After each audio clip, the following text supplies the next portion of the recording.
மக்கள் வணக்கம். உலக தமிழ் அறிவாளிகளே, நலமுடன் பல்லாண்டு வாழ்வோம். மக்கள் தொலைக்காட்சியில் புத்தம்புது காலை என்கின்ற தொடர் நிகழ்ச்சியில் நலம் தரும் மூலிகை என்கின்ற பிரிவின் கீழ் இந்த குளிர்காலத்தில் மழை காலத்தில் வருகிற பிணிகளிலே இருந்து விடுபட்டுக் கொள்வதற்கு இருக்கிற மூலிகைகள், அந்த மூலிகைகளை கையாண்டு உருவாக்கப்பட்டிருக்கிற ஃபுட் ஸ்டாண்டர்ட் அண்ட் சேஃப்டி அத்தாரிட்டியினாலே உரிமம் அளிக்கப்பட்டிருக்கிற சிறப்பு உணவுகளை பற்றி பேசிக்கொண்டிருக்கிறேன். ஆஸ்மாவை குணப்படுத்த முடியாது என்று உலகமே மிரண்டு கொண்டிருக்கிற போது சித்தர்களை குணப்படுத்த முடியும் என்று சொன்னதே ஒரு மிகப்பெரிய சவால்.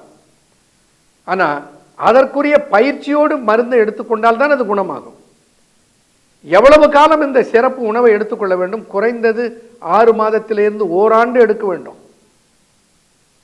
அவ்வளவு காலம் என்ன செய்ய வேண்டும்? அந்த மூச்சு பயிற்சியை செய்ய வேண்டும்.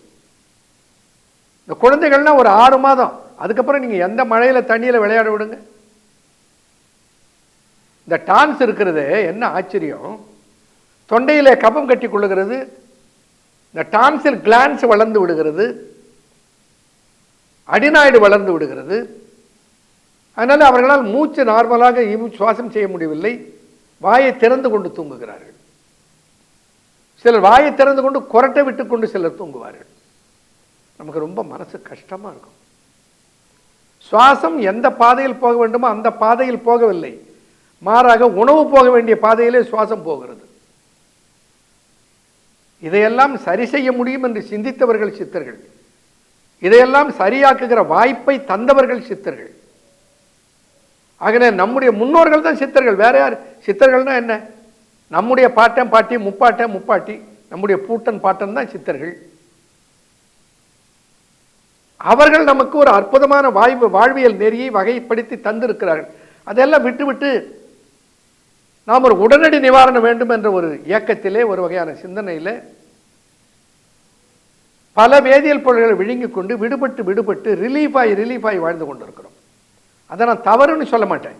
அதை பின்பற்றுபவர்கள் அதை பின்பற்றட்டும். நாம் எந்த மருத்துவத்துக்கும் எதிரி அல்ல. ஆனால் என்னுடைய தாய் மருத்துவம் ஒன்று இருக்கிறது, அதில் இன்னும் சிறப்பு இருக்கிறது என்பதை சொல்லுகிற கடமை எனக்கு இருக்கிறது. அதைத்தான் சொல்லிக் கொண்டிருக்கிறேன். ஆக நிரந்தரமாக சுவாச உறுப்புகளை சீர் செய்து கொள்ளுகிற வல்லமை இந்த மருத்துவத்தில் இருக்கிறது. அதற்குரிய சிறப்பு உணவுகளாக எனர்ஜி ஃபுட்ஸ் என்கின்ற நிறுவன வேளச்சேரியிலே உருவாக்கி தந்து கொண்டிருக்கிறது. இவைகளை நான் சொன்னது போல உங்களால் தயாரிக்க முடியவில்லை என்றால் வாங்கி அதனுடைய பலனை நீங்கள் அனுபவித்த நலம் பெறலாம். ஒரு முறை மருத்துவரை கலந்து ஆலோசித்த பிறகு. இதை ஏன் திரும்ப திரும்ப சொல்றேன்னா, பல அனுபவங்கள், நான் கசப்பான அனுபவங்களை அறிய வருகிறேன். பலர் உடனே வெப்சைட்டில் போய் அவசரத்தில் ஆர்டர் போட்டு வாங்கி வச்சுக்கிட்டு அப்புறம் இதை எப்படி சாப்பிட்றது ஐயா? இந்த கண்ணு மருந்து அப்படிதான். கண்ணுக்கு நேத்திராவை செஞ்சோம். கண்ணு எவ்வளோ முக்கியம்!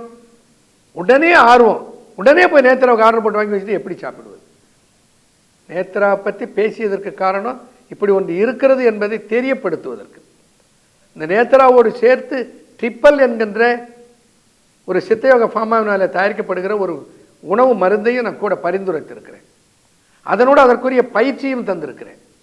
இந்த மூன்றையும் சேர்க்கிற போது அது -1 -2 இருந்தால் கூட, அல்லது +1 +2 இருந்தால் கூட கண் பார்வை இயல்பு நிலைக்கு திரும்பி விடுகிறது. எல்லாருக்கும் திரும்புதா?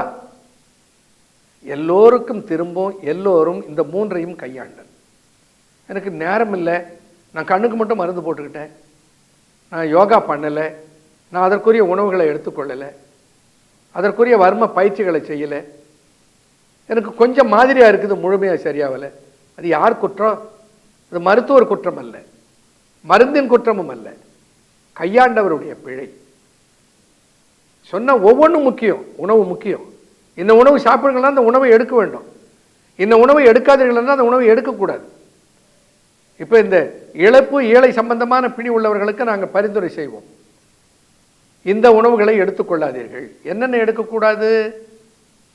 பெருசாக சாப்பாடு சாப்பிடாதுன்னு சொன்னோம், உப்பு போட்டுக்காதுன்னு சொன்னோம் இல்லையே. நீங்கள் எடுத்துக்கொள்ள வேண்டாதது ice water, ice cream, cool drinks, chill water, 4 பொருள்கள். அடுத்தது சிட்ரஸ் ஃப்ரூட். திராட்சை பழம், சாத்துக்குடி பழம், கமலா பழம், ஆரஞ்சு பழம் நீர்ச்சத்து உள்ள கனிகள். இனிப்பு, அதிக இனிப்பை தவிருங்கள். ஏன்னா இனிப்பு கபத்தை கூட்டும். எவ்வளவு நாளைக்கு? பிணியிலிருந்து விடுபடுகிற வரையில். அவன் சாக்லேட்டும் கேக்குமாவே முழுங்கிட்டு டான்சல் குணமாகனா எப்படி குணமாகும்?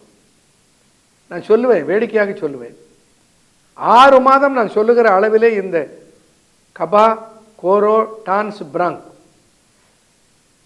இதை எடுத்துக்கொள்ளுங்கள், குழந்தைகளுக்கு கொடுங்கள்.